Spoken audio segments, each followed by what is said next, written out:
Biometrics serve lots of different purposes, and you'll hear a lot about this today, but I'm only going to talk about a couple of things here, and that's to say that their main purpose in policing is either for verification or it's for identification.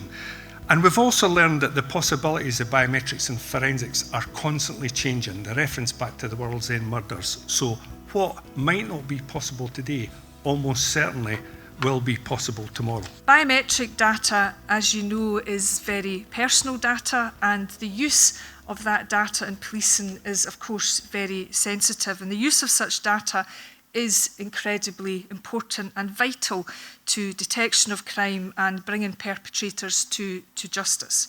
Some of these techniques are already established, and some could prove to be valuable tools for the investigation and detection of crime. But of course, they all raise questions of effectiveness, proportionality, ethics, and human rights. And Police Scotland faces the challenge every day of balancing the rights of individuals with the safety of our communities. The trust that people across Scotland put in the police is essential to the functioning of our justice system. Today, our vision is to deliver scientific excellence to keep the communities of Scotland safe and protected. Biometrics within that process are used to eliminate individuals from investigations, to inform the direction of investigations, to link together incidents, to corroborate evidence, to identify unknown people, and to assist in prosecutions. I'm passionate about meeting our positive duty to use biometric data and new technology for law enforcement. And I'm passionate about keeping people safe from harm, protecting the vulnerable, and bringing criminals to justice. And using biometrics data and new technology can assist in this mission, and Police Scotland will not step away or step back from that positive duty. At the same time, I'm absolutely clear and determined our approach will be legal, ethical, and underpinned by our values of integrity, fairness, respect, and commitments to upholding human rights.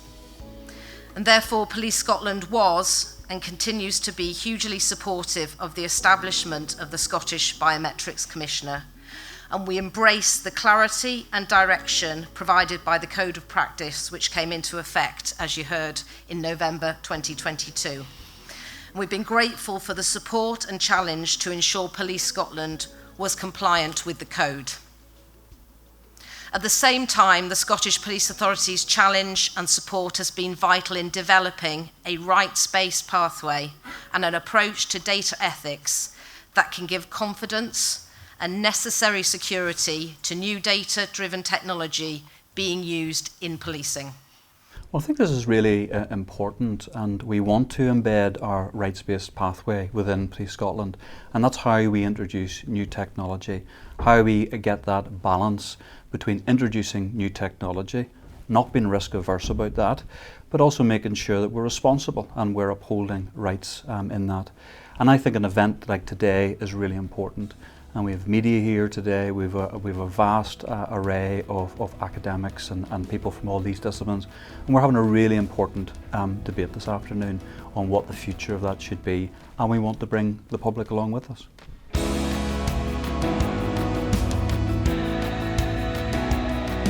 I think the main risks in using biometric data in policing is that they need to be used in a way that maintains public confidence and trust.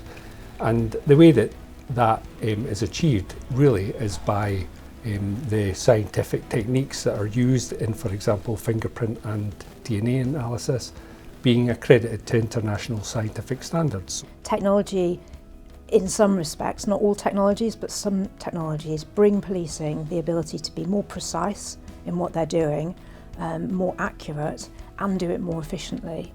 It's imperative we bring our communities with us on that journey. And I think there's a number of things we can do, and these are things we've done on our facial recognition journey. And that starts with a conversation and explaining what the technology is, explaining how we can do that within the law, what the legal mandate is, and then being as transparent as we possibly can without undermining the use of the technology by publishing our policies, our operating procedures, our community impact assessment, our qualities impact assessment, making that all available for the public to see. And then the final bit of that is after you've used the technology, you publish your results so the public can see for themselves the benefits that the technology can bring. Through all of these potential advances, we must ensure that we bring the public of Scotland with us, taking account of fears and concerns in the technology, sharing the benefits and impact that they can have. We must maintain the impartiality and integrity of the science, maximising the value that biometrics can bring, ensuring that we continue to keep the public of Scotland safe and protected.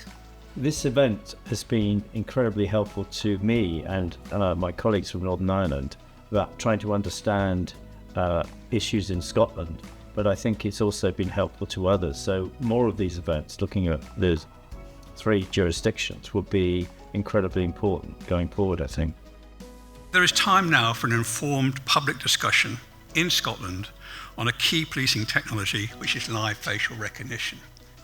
I now will discuss with our partners, and most importantly with the 32 local authority policing scrutiny committees who I regularly meet in Scotland, and how we can have an informed and evidence-based national conversation on the use of this technology. The nature of crime and the investigation of crime are becoming more sophisticated.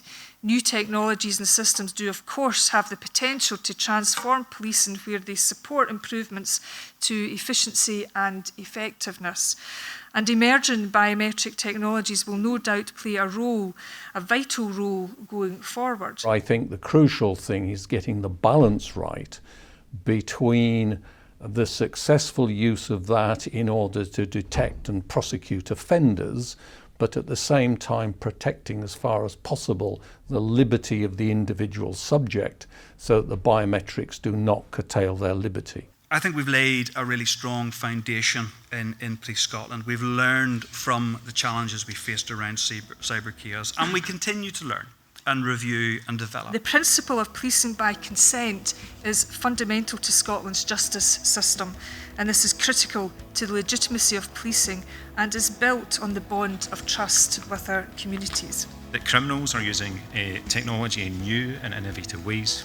That policing must embrace new technology, and in doing so they need to ensure it's legal, ethical and subject to effective oversight. We need to delicately balance that need to uphold human rights whilst ensuring we make the best use of new technologies to fulfil our statutory obligations to keep the people of Scotland safe. So I'm really excited that the potential that exists in relation to using this information and combining that with technology, both in terms of our ability to bring offenders to justice quickly, and at the same time in our ability to exploit that information and that data so that we are always looking at advancing the use of that data for the benefit of the public in terms of keeping them safe, in terms of identifying people and individuals who prey on the vulnerable, and like I say, bringing offenders to justice in a timely manner.